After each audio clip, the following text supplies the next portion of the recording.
What's up, guys? This is Nick from Arch City Poker, and in today's vlog, going to be continuing the How to Beat live low stakes poker series.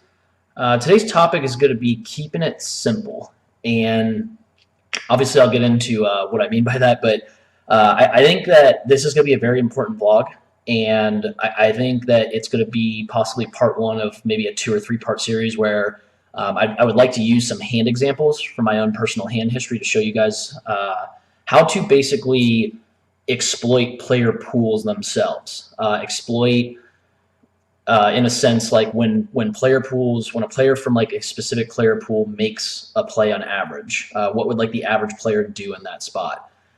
So what I'm getting at, basically, guys, is that players, especially players that have trouble thinking during a hand or tend to be, I guess, like average to below average in skill level. And that comes with experience too. It could be really just a lack of experience with playing. But, you know, players often suffer from information overload. And what ends up happening during hands a lot of times is, you know, they've read in books or watched vlogs like this where they tend to understand advanced concepts conceptually. You guys will you'll understand what polarization means. You'll understand you know, like in a GTO sense, like frequencies and how that dictates what a player's range can look like. But, you know, as far as things like range versus range thinking, you know, I think players try to apply too many concepts at once, often in a hand, when a more simplified approach will really help you guys in your win rate. So another quick, I guess, little tidbit that I wanted to add is that I think a lot of times players in these live low stakes pools, they assume that they know more about a specific opponent than they really do. I think that there's spots where they just assume that they know more about an opponent's range or like how he plays than they really do. So I think you should be mindful of that. And, you know, obviously if you have a lot of history with a specific regular or opponent, then you can use that and, you know, go with your reads and exploit them, you know, as you need to. But I do think you should be mindful of how many hands and how much history you really do have with a specific opponent. So what I'm getting at in this vlog, though, like I said, is I think you guys should focus more on what the specific player pool does in like a specific spot in the hand. So like what would an average player from that pool do in a spot? For example, opponents, you know, in 1-2 and 2-5, you know, these live low stakes games, they will not be bluffing the river even close to a high enough frequency to justify you bluff catching at like an optimal rate.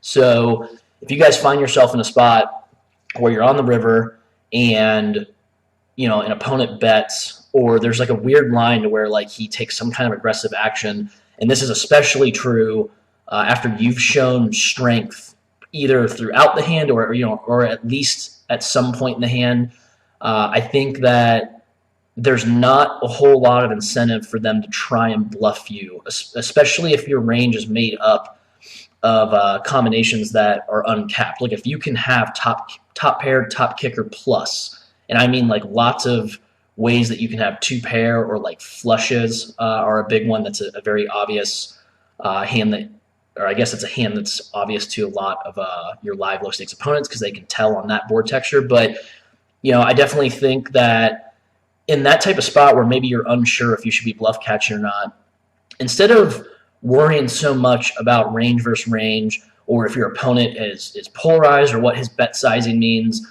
and in these games, you know, a larger bet size usually tends to mean a more value-heavy range. But that's beside the point. The point is that maybe instead of trying to put all these thoughts together and applying all these different concepts at once and overcomplicating it, just keep it simple and think to yourself, would an average opponent really bluff in this spot? Would an opponent really try to bluff me off of all these really strong hands? Now, of course, in these games, you'll get some opponents that aren't thinking about what kind of hands you can have. But for the most part, when your opponents are starting to put lots of money in on the river especially, they are going to be thinking about, you know, what kind of hands you could have possibly, like what hands they beat maybe. And if you can have all those, especially like really strong combos, then your opponents aren't probably going to be bluffing you ever, or at least at a high enough frequency to justify you bluff catching. I always tell my students and other players that ask me in these live low stakes games that bluff catching is not where the money is made in these games. It's about extracting value and keeping it as simple as you can. And really, this simplified approach that I'm trying to pass on to you guys can really be used even at like mid-stakes games.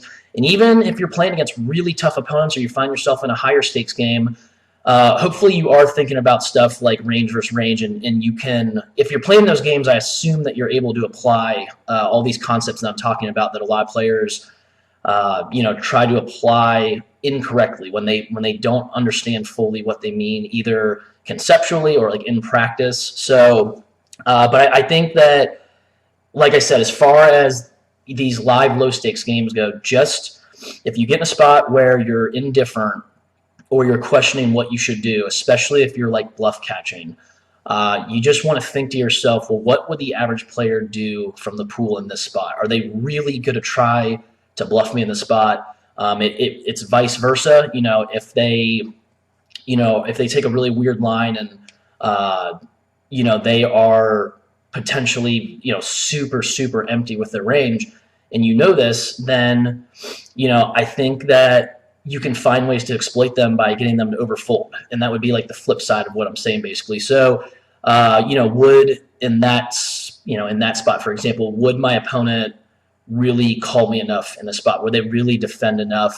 Does it look like I'm ever bluffing in the spot? That type of thing. So I think that, I hope this was clear to you guys. I think that last part there might have been a little confusing. And if you need clarification, obviously, please let me know in the comment section, and I'll do everything I can to clarify. But like I said, in the next, hopefully, day or two, I'm going to try to have like part 2 of this series, and I'm going to have hand examples. And I'm going to show you guys what I mean by simplifying the process and not trying to apply all this advanced stuff, and really just exploiting the player pool and what the players do on average as opposed to a specific opponent when maybe you don't know as much about them as you think you do. So yeah, so that's going to do it for the vlog. And like I said, feedback is encouraged, and let me know what you guys think. This is Nick from Arch City Poker. Till next time.